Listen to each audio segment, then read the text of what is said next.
Bonjour et bienvenue dans nos chroniques philosophiques et pour continuer aujourd'hui notre pérégrination à travers la question de l'alchimie dans ses rapports à la philosophie conventionnelle.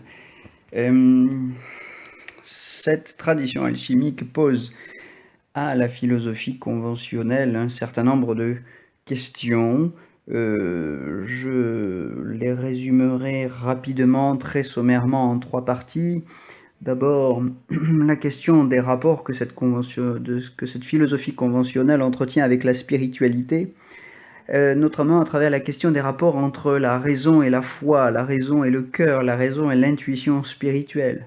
La question qui est posée, c'est d'abord la question de savoir si la philosophie peut se résumer à un exercice de la raison, à un exercice du discours, ou si elle ne doit pas inclure aussi dans le style de vie qu'elle propose des pratiques. Non pas simplement une pratique de la morale, bien sûr, puisqu'effectivement, être philosophe ne dispense pas d'avoir une morale, mais aussi des pratiques spirituelles qui permettent de cultiver la foi, d'ouvrir le cœur, de développer l'intuition.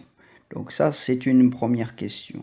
Elle pose aussi la question des rapports que cette philosophie conventionnelle entretient avec l'imagination, puisque l'imagination est, au moins depuis la philosophie classique, si fortement dénigrée.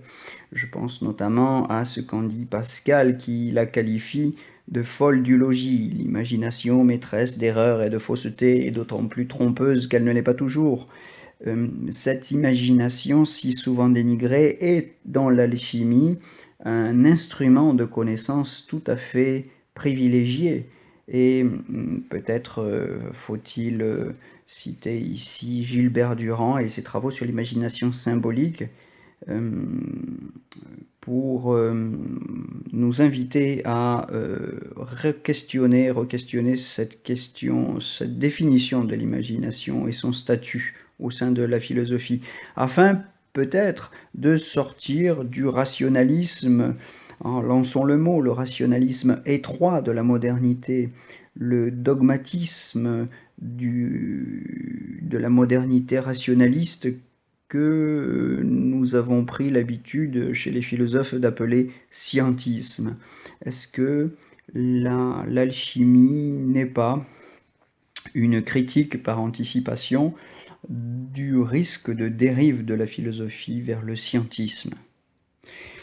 Deuxième champ de question, plus politique et sociologique, la question de l'identité européenne, identité que certains veulent être exclusivement chrétienne, alors que la rapide histoire de l'alchimie que nous avons brossée dans notre précédente chronique nous a permis de voir que cette tradition philosophique un petit peu particulière qu'est l'alchimie a été fécondée, influencée et même en réalité devancée par certains chercheurs de la tradition musulmane.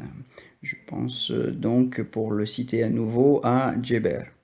Donc l'Europe a peut-être été plus méditerranéenne qu'elle ne veut bien nous le dire aujourd'hui. Elle a été beaucoup plus métissée que nous ne voulons le croire aujourd'hui, et pour le pire et pour le meilleur. Alors le pire, évidemment, ce sont les croisades, mais le meilleur, c'est peut-être aussi l'alchimie, et il faut rappeler qu'à l'occasion des croisades, les chevaliers chrétiens et arabes, euh, entre deux scènes de boucherie, ne manquaient pas de discuter d'alchimie sous leur tente.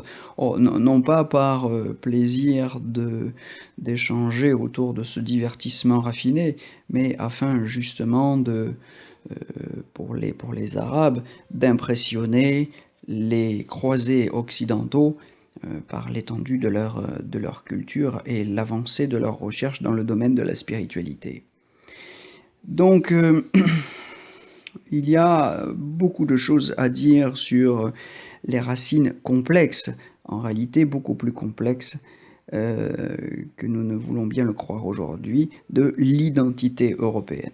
Troisième champ de questionnement, les rapports entre philosophie et médecine, puisque là aussi, nous avons un grand lieu de crispation, notamment dans le monde moderne, avec la science moderne qui s'est accaparé le monopole de la santé pour le conférer à ces professionnels de la santé que nous appelons aujourd'hui des médecins.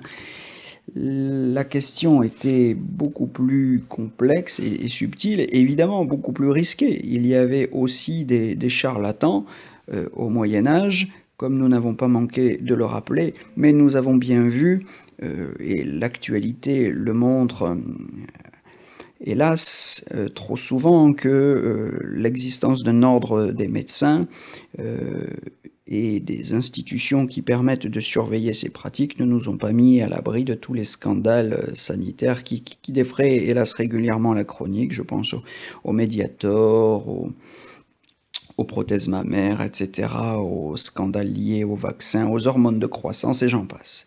Donc en réalité, on peut évidemment accuser l'alchimie et les alchimistes d'être un vivier de charlatans.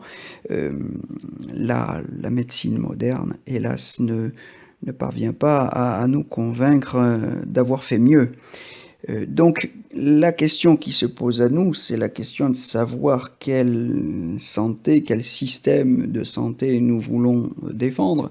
Et bien au-delà, c'est la question même du sens de notre vie à travers cette question de la santé qui se pose à nous, la question du sens de la vie qui peut se poser en termes de salut, c'est la grande santé, le grand œuvre ayant évidemment chez les alchimistes un sens thérapeutique qu'il faudrait re-questionner. Voilà pour une première approche, une approche, disons, synthétique et assez résumée des trois grands champs de questionnement que l'alchimie nous permet de revisiter.